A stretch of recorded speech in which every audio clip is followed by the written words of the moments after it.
किसी को भी जीवन जीने लायक बनाना बिना किसी के सहारे के, बिल्कुल कि वो किसी पे डिपेंडेंट ना हो जाए, वो एक ऑक्यूपेशनल थेरेपिस्ट का काम हो जाता है। कैसे बच्चे होते हैं ये जिनको इन थेरेपी की ज़रूरत होती है?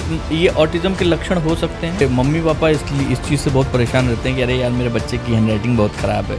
चीज़ों को लाइन से लगाना, सोशलाइज नहीं कर रहा हूँ, दूसरे बच्चों के साथ घुल मिल नहीं रहा हूँ, या किसी एक चीज़ से बहुत अट्रैक्ट हो जाएंगे, जैसे ये लाइट हो गई, जैसे कार को एक ही तरीके से खेलना।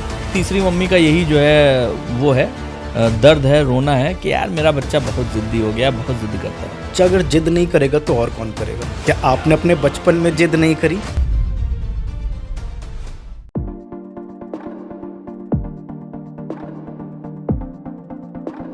नमस्ते, आप सभी का बहुत बहुत स्वागत है। आज जिस खास मेहमान से आपको मिलवाना चाह रहे हैं उससे पहले एक बात बताऊं आपको, अगर आपके घर में बच्चा है और एक इंसिडेंट, अभी कल ही मैं कहीं से आ रहा था, देखा वो सुपरमार्केट होती है ना, उसमें एक बच्चा जो है ज़मीन पे फैला हुआ था, ये चाहिए हमको चाहिए, और मम्मी और पापा दोनों लोग इधर उधर देख रहे थे, यार उठो रहने दो।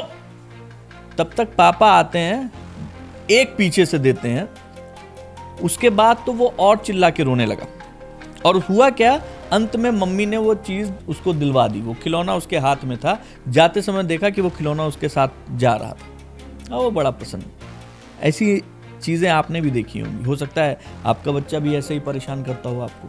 तो आज ये पॉडकास्ट पूरा ज़रूर देख लीजिएगा, क्योंकि अगर आपके बच्चे की हैंडराइटिंग अच्छी नहीं है, अगर आपका बच्चा इस तरीके की प्रॉब्लम से जूझ रहा है कि आपको कहीं भी फैल जाता है, किसी भी चीज़ पे जिद करता है, अगर आपका बच्चा ऑटिज्म से पीड़ित है, अगर आपके बच्चे में कोई ऐसा लक्षण है जो आपको समझ नहीं आ रहा है, तो ये पॉडकास्ट आपके लिए है।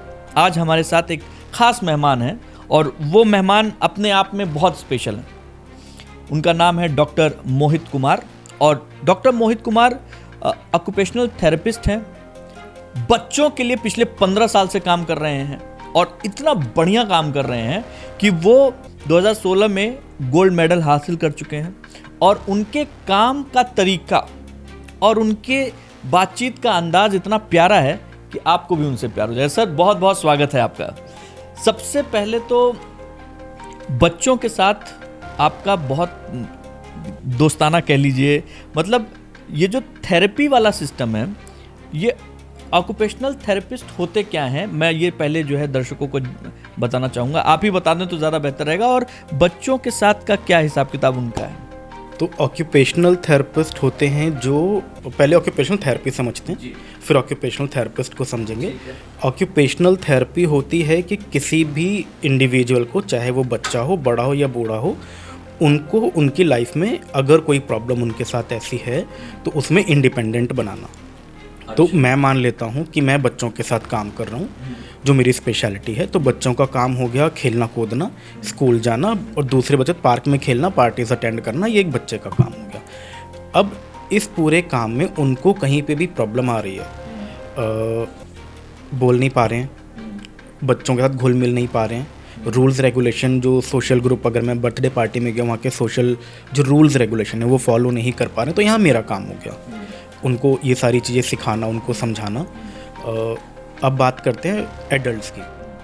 एडल्ट में जिन भी, जैसे मैं कंडीशन लेता हूँ लकवा, स्ट्रोक जिसको हम लोग कहते हैं, तो अगर किसी को भी स्ट्रोक हुआ है और उनका एक साइड पैरालिसिस हो गया, उस पैरालिसिस के साथ वो अपनी जीवन कैसे बिता सकते हैं इंडिपेंडेंटली, बिना किसी के सहारे के, उसके लिए तैयार करना भी एक ऑक्यूपेशनल थेरेपिस्ट का काम हो गया।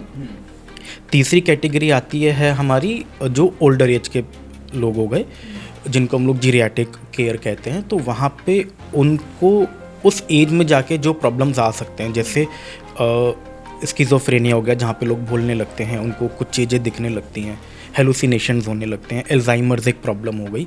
तो इनको, इस प्रॉब्लम को हम लोग कैसे इसकी प्रॉब्लम की सिवियरिटी को कैसे कम करके उनको इंडिपेंडेंट बना सकते हैं, ये एक ऑक्यूपेशनल थेरेपिस्ट का काम हो गया। इन शॉर्ट, किसी को भी जीवन जीने लायक बनाना बिना किसी के सहारे के, बिल्कुल, कि वो किसी पे डिपेंडेंट ना हो जाए, वो एक ऑक्यूपेशनल थेरेपिस्ट का काम हो जाता है। बच्चों के साथ में ये थेरेपी क्यों, मतलब बच्चों के साथ में कैसे बच्चे होते हैं ये जिनको इन थेरेपी की ज़रूरत होती है? कैसे बच्चे हैं, लाइक नॉर्मल बच्चे हैं जैसे आपके मेरे हैं वैसे ही नॉर्मल बच्चे हैं। बस कुछ प्रॉब्लम्स हैं जो हमें दिखती हैं, जैसे ऑटिज़म की अगर मैं बात करूं तो आई कांटेक्ट ना देना, आंखों में नहीं देखेंगे, या एक जगह बहुत देर तक टिक के नहीं बैठेंगे। ये ऑटिज्म के लक्षण हो सकते हैं? ये ऑटिज़म के लक्षण हो सकते हैं। एक जगह बैठेंगे नहीं, आप उनको नाम से बुला रहे हैं तो वो नहीं सुनेंगे, उनको पता नहीं होगा कि ये मोहित मेरा ही नाम है और मुझे रिस्पॉन्ड करना है, तो नेम का रिस्पॉन्ड नहीं होगा। आई कांटेक्ट नहीं देंगे, हो सकता है एक ही जगह पे बहुत देर तक ना बैठें, हमेशा चलते फिरते रहेंगे। टोज़ के ऊपर चलते हैं, कुछ चीज़ों को लाइन से लगा के खेलते हैं। जैसे आप और मैं कार से खेलेंगे तो इधर से चलाया, उधर भाग गई कार, फिर उधर से उठा के लाई, फिर चलाई, फिर वो कहीं और भाग गई, बट ये लोग उसके पहिए देखते रहेंगे।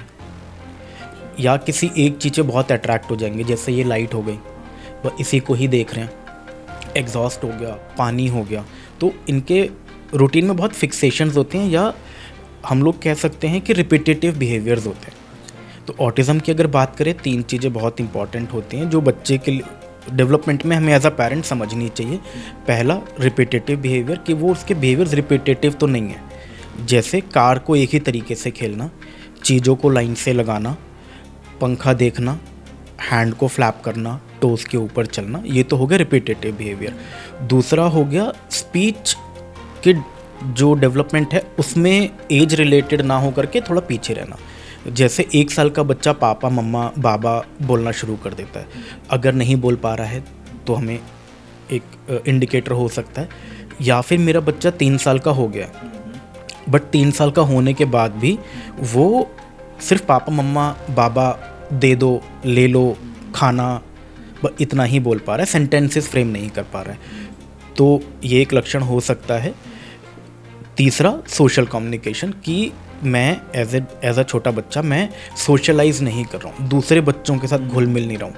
मैं गया तो हूँ, 3 साल का हूँ तो प्ले स्कूल में जाऊँगा, प्ले स्कूल में हूँ, सारे बच्चे उधर खेल रहे हैं, मैं पीछे कहीं टहल रहा हूँ। मेरे को अगर आप पकड़ के लाए, टीचर पकड़ के लाई बैठाने के लिए, 10 सेकंड बैठा फिर उठ के बाहर चला गया, तो मैं सोशलाइज नहीं हो रहा हूँ। ये 3 ऐसे पॉइंट्स हैं जो हमें, अगर पेरेंट ध्यान में रखते हैं जब बच्चा पैदा हो रहा है से ले 3 साढ़े 3 साल तक, तो ईज़िली उनको ये समझ में आ सकता है कि मेरे बच्चे में डेवलपमेंट थोड़ा स्लो चल रहा है। अगर स्लो चल रहा है तब उनको किसी ना किसी प्रोफेशनल की हेल्प लेनी चाहिए। वो पीडियाट्रिशियन भी हो सकते हैं, साइकोलॉजिस्ट भी हो सकते हैं, ऑक्यूपेशनल थेरेपिस्ट भी हो सकते हैं, स्पीच थेरेपिस्ट भी हो सकते हैं। ओके। जो भी नियर बाय, क्योंकि इन सब के कोर्सेज में है, बच्चे के डेवलपमेंट हम सब लोगों ने पढ़ा होता है, कुछ भी बच्चे के डेवलपमेंट में ऊपर नीचे हो रहा होगा तो ये सारे प्रोफेशनल्स पेरेंट्स को सही तरीके से गाइड कर सकते हैं कि पहले आप ये थेरेपिस्ट कराइए या इन डॉक्टर से जाके मिलिए। कई बार ये भी होता है कि हमें दिख रहा है कि बच्चे में ऑटिस्टिक फीचर्स हैं और पेरेंट्स से मैंने हिस्ट्री ली, पेरेंट्स बता रहे हैं कि इसको कभी सीज़र आया था या ऐसे झटके से आए थे और हमें लगा उसके बाद नॉर्मल हो गए, तो हमने नहीं दिखाया किसी भी डॉक्टर को। तो वहाँ पे फिर हम लोग खुद उनको बोलते हैं कि आप इन डॉक्टर को जाके, न्यूरो वाले डॉक्टर हैं, इनको दिखा लीजिए। तो वहाँ पे प्रोफेशनल्स ये भी हेल्प गाइड कर सकते हैं पेरेंट को कि डॉक्टर से कब मिलें। और अगर कई बार ऐसा भी होता है कि हम लोग डायरेक्टली थेरेपी से स्टार्ट कर देते हैं और कई बार रेफ़र करते हैं। हम एक चीज़ बड़ी कॉमन है मोहित सर, आपने भी जो है देखा होगा, कुछ बच्चे ज़िद बहुत करते हैं, है ना। वो जो ज़िद का स्वभाव है, परेशान होते हैं लोग, माता पिता। मतलब नॉर्मली अगर चाय पीने बैठी हैं मम्मी तो उनका हर तीसरी मम्मी का यही जो है वो है दर्द है, रोना है कि यार मेरा बच्चा बहुत ज़िद्दी हो गया, बहुत ज़िद करता है। आपके पास भी ऐसे कई उदाहरण होंगे, उनके लिए क्या किया जा सकता है? सर, सबसे पहले ये समझना होगा कि बच्चा अगर जिद नहीं करेगा तो और कौन करेगा। क्या आपने अपने बचपन में जिद नहीं करी? आपने पापा से टॉफ़ी के लिए जिद नहीं करी होगी? बिल्कुल ठीक बात। मैंने भी जिद करी होगी कि मैंने जिद करी भी है, मुझे वीडियो गेम की चाहिए थी, जो हमारे टाइम पे कैसेट वाली वीडियो गेम आती थी, जॉयस्टिक वाली, कॉन्ट्रा, मारियो, आइस एज। तो मैंने भी जिद करी है, बच्चे भी जिद करते हैं और जो बच्चे हमारे पास आ रहे हैं वो भी जिद करते हैं। समझने वाली बात यहाँ पे ये है कि अगर ये जिद मेरी डेली रूटीन को प्रॉब्लम कर रही है तब ये प्रॉब्लम है। अगर मैंने टॉफ़ी के लिए जिद करी और मेरे पापा ने बोला कि नहीं अभी मैं नहीं दिलाऊंगा, मैं आपको शाम को दिला दूंगा, मैं मान गया, देन प्रॉब्लम नहीं है। जिद को हम लोग एक वर्ड यूज़ करते हैं टेंट्रम, थेरेपीज में ये टर्म है टेंट्रम। तो टेंट्रम होता है गोल ओरिएंटेड बिहेवियर। मैं किसी गोल को पाने के लिए एक बिहेवियर शो कर रहा हूँ, अगर मैं एज अ चाइल्ड मैं ये बिहेवियर अपना कंट्रोल कर सकता हूँ, पापा ने बोला कि टॉफ़ी आपको मैं शाम को दे दूँगा या मैं ऑफिस से आऊँगा तो मैं लेता आऊँगा, और मैं मान गया, देन ये बिहेवियर कोई प्रॉब्लम नहीं है, ये सब नॉर्मल बच्चे भी करते हैं। लेकिन अगर मैं ये नहीं मान रहा हूँ, मेरे को ये अभी ही चाहिए, और ये एक इंसिडेंट नहीं, मल्टीपल इंसिडेंट हर जगह होंगे। मॉल गए तो कार के लिए शुरू हो गए, दुकान पे गए तो टॉफ़ी चॉकलेट के लिए शुरू हो गए, बेकरी शॉप पे गए तो केक खाना है, या कहीं भी गए तो वहाँ पे एक हमने पकड़ ली, ये जिद पकड़ ली कि मुझे ये चाहिए। अगर ये बच्चे के एपिसोड्स बहुत ज़्यादा हैं और वो कंट्रोलेबल नहीं होता है और डिमांड पूरी होते ही हो जाता, पूरी शांत हो जाता है, तब हम लोग कह रहे हैं ये टेंट्रम्स हैं। बट अगर वो आपके डेली रूटीन को हैम्पर नहीं करे तो एक नॉर्मल जिद है जो आप और मैं करते थे। तो इसको अगर हम लोग एक इंसिडेंट समझें, परसों का एक इंसिडेंट है जो मेरे सेंटर पे एक बच्चे के साथ हुआ। मैं सेशन ले रहा था, सेशन ख़त्म हुआ, अब उस बच्चे को घर जाना है। उस बच्चे ने जिद लगाई कि मुझे एक बलून लेके जाना है।